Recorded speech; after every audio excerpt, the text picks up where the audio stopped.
Yeah, and then I never told Oh. him to stop. Anyway, so the comic we're doing is I Am Batman #0. Uh-huh. Yeah. It's a book. Wow, there are a that's lot of certainly things a comic I really book, huh? like about it. It's really a comic book, though. Yeah. There are a Certainly lot is- of things I like about this book. There are also a lot of things that I'm like, are you sure you should have put that in a comic book?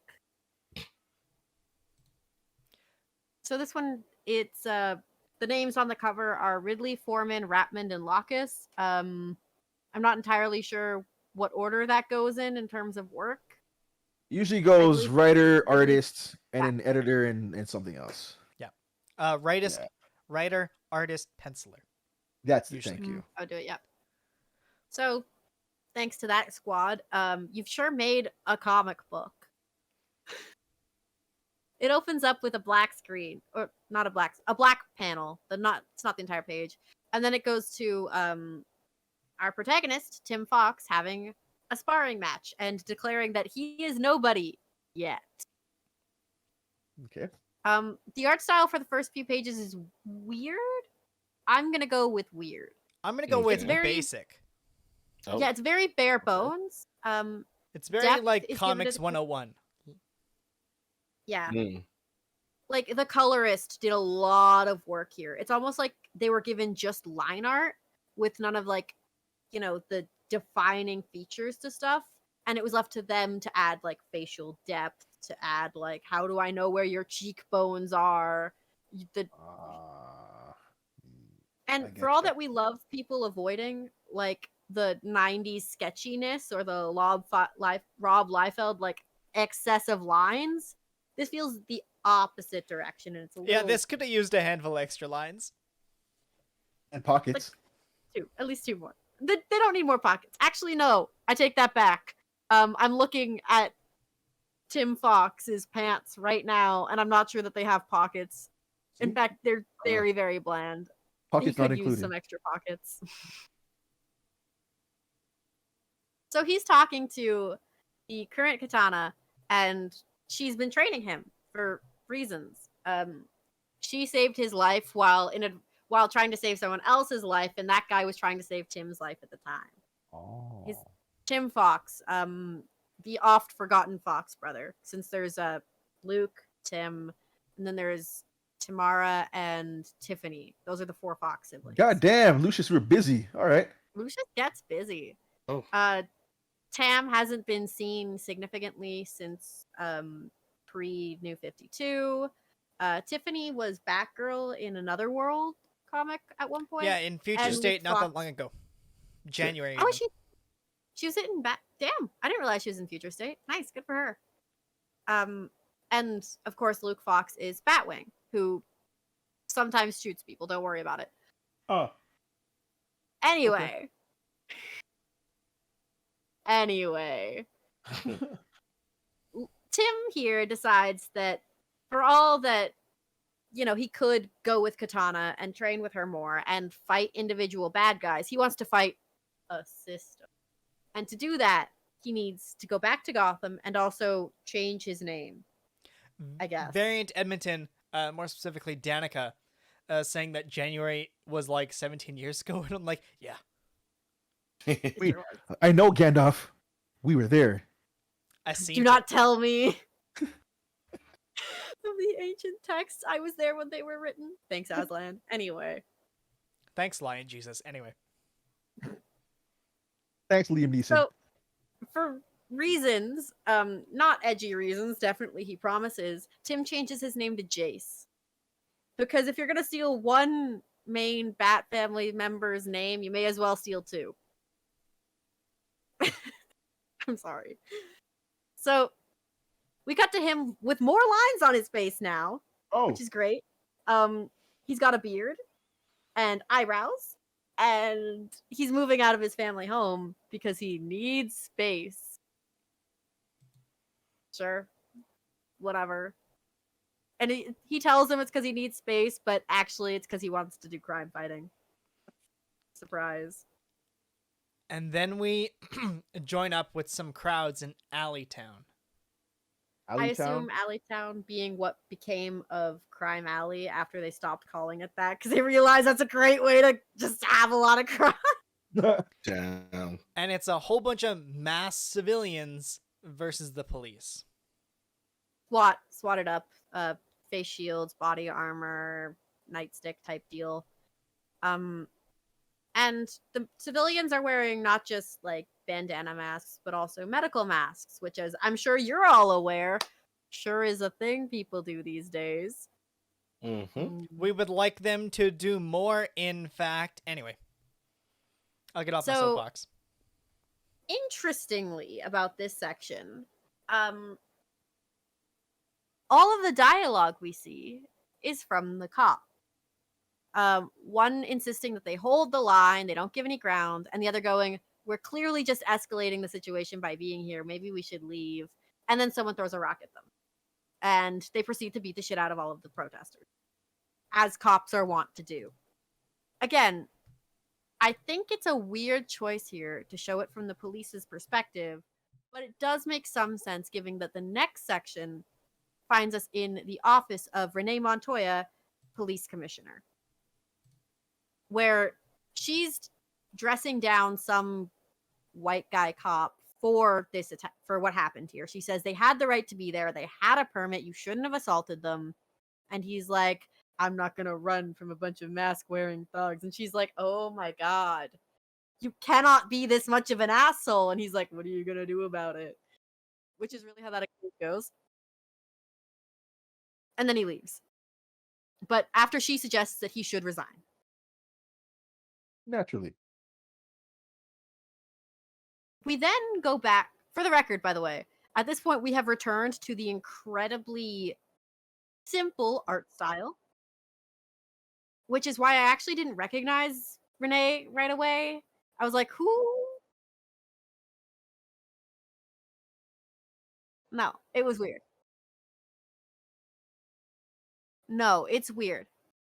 They really could have added just like a bar, the office of the commissioner, Renee Montoya, or something like that, just so we know that's who we're looking at. Yeah, there are options. They chose not to take them. Calls. But another cop walks in. I actually don't know who this is, and I don't know if I'm supposed to. She's black blonde hair, but like again, it's so simplistic that her hair is just like, it looks like a Lego head. Like it looks like you stick it on her head. She looks like Steve Harvey, pre 2000. Yeah. If you told me this was Star Wars: The Clone Wars Rex with some with mascara, I'd believe you. So she's a detective of some sort. Again, I don't know who you are. And she's here to talk about her partner, Whitaker, who gets a name and she doesn't. And apparently this guy lied to Renee at some point about something. And, quote, he's a little soft for masks, so I guess he's pro-vigilante. Me and man, And poor choice of words there. Soft for masks, but all right. yeah.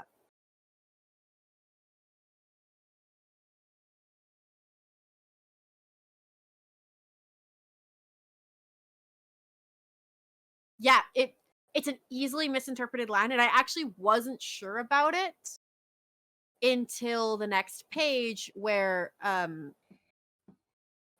unnamed detective woman asks Renee, like, what are your opinions on masks? And Renee talks about how sometimes anonymity allows you to be the person you really are, which it's not a hot take, but it's not untrue. So sure, roll with it.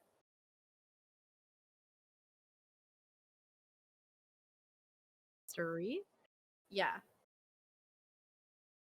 I mean, she had one But- for a long time. Yeah, she sure did. She explicitly says that she'd rather fight a dozen bad actors in masks than something that's only online. And unnamed detective woman says, "I'll fight both." And she's like, "Cool, you are going to be running the officers at the next demonstration in Alleytown, by the way, you and your buddy. And don't let me down. You don't have anything to prove." Now, I realize that is actually a line from the next page. It's a transitional line. The "you don't have anything to prove." But again, kind of weirdly structured. It's not entirely clear because for all that it's in like a box, suggesting that it's not dialogue here, it's that box is the same color as all of the dialogue bubbles on screen. And I think it would have been really simple to give it a different color and to differentiate between the two conversations a little bit better. And I'm pretty sure they did it earlier, but you know. Yeah, but again, they're making choices, whatever. And the next, we then cut to Tim Fox, or Jace, as he now goes by, Jace. having a conversation with Lucius Fox. And Lucius is talking about, you don't have anything to prove. And Jace is like, it's not about proving things, it's about doing what's right. And he's like, I'm so fucking proud of you, son. Doesn't say that because Lucius does not have a potty mouth like I do. Meanwhile, Jace is having like, he thinks I'm serving him, but he'll never know that I'm. And then a lady walks in. His wide eyes in the panel when she says Tim, by the way, hilarious, love it, fantastic. And her name is Hadia. Now, this is going to be really, really minor, and I know it is, but Hadia is a hijabi woman, and the way Jace greets her is with a hand to the chest that she matches. That's actually the polite way to greet a hijabi woman who is not of your family.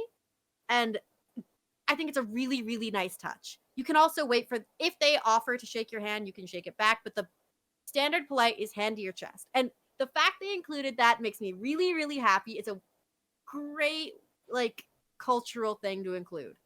It's almost as if someone did some research. Oh my god. Yeah.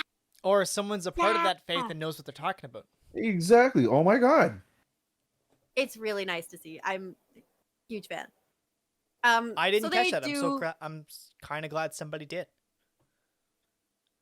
It's such a little thing. Like, they don't even address it. It's just the image. But 10 out of 10. Hadia and Jace go back and forth a little bit. We get the exposition that she works for her mother's company, and they'll be working with Fox Tech to bring like internet to rural and underserved communities. Mm-hmm. And she started this initiative, so she's carrying forward with it. And Jace is, caught flat-footed. He's just amazed by how wonderful this woman is, and that's totally fair. She seems pretty cool. And he kind of awkwardly sort of asks her on a date, and she's like, I'm going back to New York very soon. And he's like, shame.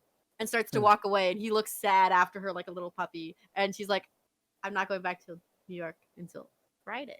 So if you want to hang out before then, you know where to find me. I got time. Yeah. Then we get a little bit of the picture where he watches her leave. Then his eyes are a little bit silly looking, but I'm going to let it go. It's not a big deal. Then we cut to him in his Batcave type thing. It's a lot more steel than traditional Batcaves, but modern problems require modern solutions, I guess. There you go. And he starts talking to Vol, a character we haven't met yet, but was mentioned in the conversation with Hadia. Now, I'm going to take a wild stab at Vol is an AI. Yeah. And is similar to that of like a Jarvis or a, or insert any other AI from any other comic. Brother Eye before it goes evil. Stop. Jace and Vol go back and forth on how they want to take this batsuit and they want to hack it because Jace would like to climb his ass in it and go use it at these protests. Yeah, he wants to make a difference with it. Right. The batsuit looks very The Dark Knight Returns, kind of. Like, you can see old Bruce Wayne getting his geriatric ass into this sort of thing. Goddamn. But what about it? Jace references the Magistrate, which lets you know we're still dealing with sort of fascist Gotham, which isn't ideal, but sure is continuing what comics that of to do. That Gotham City book we did with Red Hood, that the Magistrate is still around from Future State. Future State stuff. Okay. So it's early days that, which is bad. Hot take, I think the Magistrate is bad. Hot take, I think the Magistrate are usually fascists. Anyway. Yeah, they're usually fascist. Which is an interesting call to be making. especially given stuff. But yeah, no, Jace talks about how people like my father and Bruce Wayne use this tech to make Batman into their private soldier. And I'm like, okay, that's a valid criticism, but I internally have always blamed the writers for that kind of thing. So to see someone blaming the characters was jarring. I was like, no, it's just people who don't get Batman. It's not Batman's fault that he's doing these things, which not true, but whatever. And it's cool to see this addressed in universe. It's cool that someone in universe is going, hey, actually, you just turned this cool thing into something super fucked up, and I'm going to try and use your technology to do something better.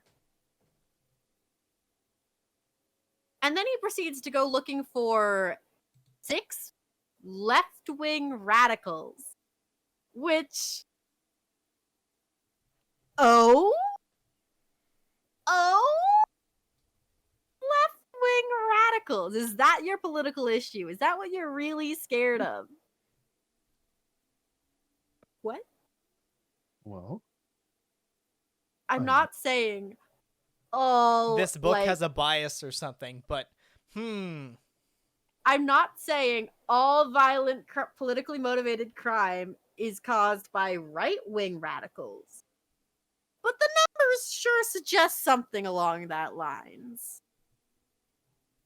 Anyway, Jace goes out to go find these 6 left-wing radicals. And, you know, classic, it's a warehouse in the Gotham shipyards. Why are these places always abandoned? This must be really bad for the real estate industry. I inserted those last couple lines, but I think they're funny, so they stay.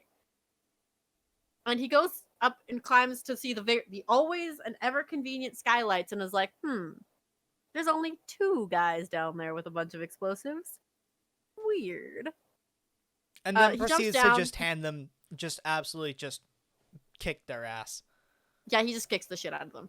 just folds these dudes. Like- Okay. Honestly, He you breaks know the what? guy's knee. For as limited as this art style as this entire book is, this very bottom right panel where Jace is just giving it to this dude's skull, the image that comes to my mind is an Isabelle picture with Little Mac. It's very whack-a-mole, yeah. Like, all right, Jace, absolutely nail that guy, sure. So he does that, and he starts poking around, and he finds the 6 radicals in body bags. Now, the fact that they brought body bags to me is weird, given that we immediately following find out that these guys got hired to blow this warehouse up with the corpses in it. But sure, burn your body bags. I don't care what you do with your resources. It's recycling. So one of the dudes, not having his ass handed to him enough, decides to grab the bomb and set it off. Yeah, Oh. like a dick. Wow. And then books it, and his buddy's like, hey, what the fuck? I can't walk, my knee's fucked up. And Jace goes, I guess I'll be a good person. Hauls I him guess up I and- can't leave him here to blow up Shuate, you know? So he Can't do scoops that. him up, fireman carries, and books it out. They do get a little bit exploded and into the water, and he has to both scoop him up and swim away. And he's like, man, this could have gone better. But, you know, he's not dead, so whatever. So now waking And- from the ocean coma, Jace is standing over this dude like, so I just saved your life. If you would like to continue it, you're going to start giving me information. My leg is broken, bro. Can I get some attention first? Then we'll talk. Absolutely the No. fuck not. My name's Jason. I'm Batman. Fuck you. And the guy's like, look, I don't know. We got paid cash to blow up a warehouse. It didn't seem like a big deal. And he's like, It's so ridiculous. you're not gonna walk very far since your knee's fucking broken. I'm gonna call the cops. Don't go anywhere. Later. And leaves. I can't answer your questions. I'm dealing with shock. You think? Okay, so this is where the book takes a hard, like, political turn. Okay. Yeah. As Now, go for it. it's important to know I didn't know this going into this book because I'm not perfectly up to date on all of the context, but I had to look into it because following this, we go to another protest, right? And there is an image of the crowd, and there are questions. On one of the signs is the phrase, "What about my heir?" And I went, Oh. huh? Ooh. Huh? Ooh. So I looked into it, and there's an issue with the air being poisoned in Alleytown. That's what the protests are about. That's Okay. why it's not a political statement for them to be wearing masks, because they're actually just not sure that the air is safe to be breathing. Mm. I think this was a weird decision. A weird and arguably bad decision to have made. Yeah. I just simply Oof. would not have. Oof. Yeah. And Oof. following this, it gets worse. You see, Jace comes to the conclusion that the demonstration is going to be sabotaged. Arcadine, the company responsible for the gas or something, has hired people to steal the IDs from those 6 dead people and use them to pretend to be radicals, left-wing radicals, in the crowd and turn it into a riot. And not just a riot, but a massacre. So that's the play. That's what we're dealing with. Yeah, so And we have come to learn that Vol, our AI from earlier, has succeeded, and Jace has hopped in the goddamn batsuit. Damn. quote the Now book, infiltrating. how do you stop a war? You bring a tank. Now infiltrating the protests and the whole, bat shit show, haha, that's going on here. It's called guano. Thank you. Good stuff. Hmm. Jace has programmed the suit, and with the help of Vol, to simply identify weapons of the protesters and just crush them. Yeah. Not hurt no one, Oh. just take the weapons out of the equation. Yeah. Unfortunately, what happens here is the plant starts shooting. The cops prepare to return fire. Batman releases smoke canisters. Jace Batman. And emerges from the mist, and he starts going after what appear to be protesters. Exclusively protesters. And he's not hurting people. He's not. He's just eliminating weapons. But it sure doesn't look that way. And so that is how social media takes this. As Batman continues, Jace Batman, good enough, continues to try to defuse the scuffle by using, non-lethal bullets and tasers and just trying to take everybody out a little bit. Just calm everybody down. That does not go as planned. No. You see, he gets distracted by a civilian who says, "Please, Batman, don't kill me." And as he's attempting to reassure her that that is not his intention at all, the cop starts shooting at him. Like, with shotguns and shit. And as he's trying to explain why that's not a big deal, the magistrate's anti-vigilante robots turn up and also shoot him. And he's like, I fucking hate these guys, and tries to fight them because, they're the issue. He hates his dad's technology. Haha, fascist. Anyway. But alas, it doesn't go really well because he's still kind of a scrub and hasn't used the suit before. So he goes into chaos mode, which releases a bunch of lights and distracty smoke and stuff, and he just fucking climbs out of the suit and leaves. Real quick before we come to the conclusion of the book, the dents and imprints on this batsuit in this panel, in the panel that's on screen. Whoa. This batsuit was not meant to enter gunfire. Oh, 100% Or at least not of this scale. Not like this. Mm-hmm. And interestingly, the cop bots say, "We mind your fucking business. We got this." And the lady cop from earlier says, "Do me a favor. When you find him, hurt him." And so as Jace makes his great getaway, he looks on social media to see that it is now being interpreted that Batman attacked civilians, he started the riot, and that he's a thug. Dun dun dun! Yeah. And we then cut to where he's in some way told all of this to Hadia, because they're sitting on a park bench, back to the very bland art style. And he can't give her the details, but he's gotten the gist of this across somehow. And she's like, "If you can't tell me more, I cannot help you, idiot." And he's like, he actually does not make that noise, but I feel that's the noise in his head. So I thought it was useful. Right on. So, and she talks about making amends or whatever and doing better and making a difference. Okay. Taking Vol and, swallowing a little bit of his own pride and realizing that he's not going to be able to get very far without some more guidance and some more help, he instructs Vol to help him design something different. And that's the end of our issue. I guess if you want to read more, the next story is called I Am Batman Begins, and as much as I hate that title, it follows suit. I guess. Okay, Table, real quick, what did you think of the book? A lot of weaknesses, frankly. As a number 0 meant to get your attention for a following series, I don't think it does its job very well. It's trying to handle a lot of very serious issues, very relevant serious issues. And I can respect it for trying, but I'm not sure it hits the mark. And frankly, even the art style could have just used more work. I love what they're going for. I wish this was better.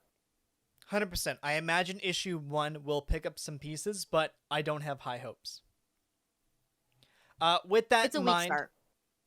If you would like to hear more about our comics and our opinions, you can follow us on Twitter at Crusade Nerd, on Instagram at Nerd Crusade. You can find our sister show, the Nerd Crusade Podcast, wherever you find your podcast by searching Nerd Crusade. You can find us on YouTube by doing the same. Around these parts, what we like to do when we come to the end of our show is we like to send you all to someplace where they're to someone that's either continuing the conversation or that's playing games that we're familiar. Tonight is no exception, so which we will be sending you to KG Prestige, my apologies, who is playing Pokemon Sword and Shield. I hope they're going through some DLC or they're doing some max raid battles, which we do here for ourselves on our Monday night mixer. With that in mind, thank you all for joining us. We will send you all there. Have a good night. Kendrick's by and I'll fight you on it. That he is.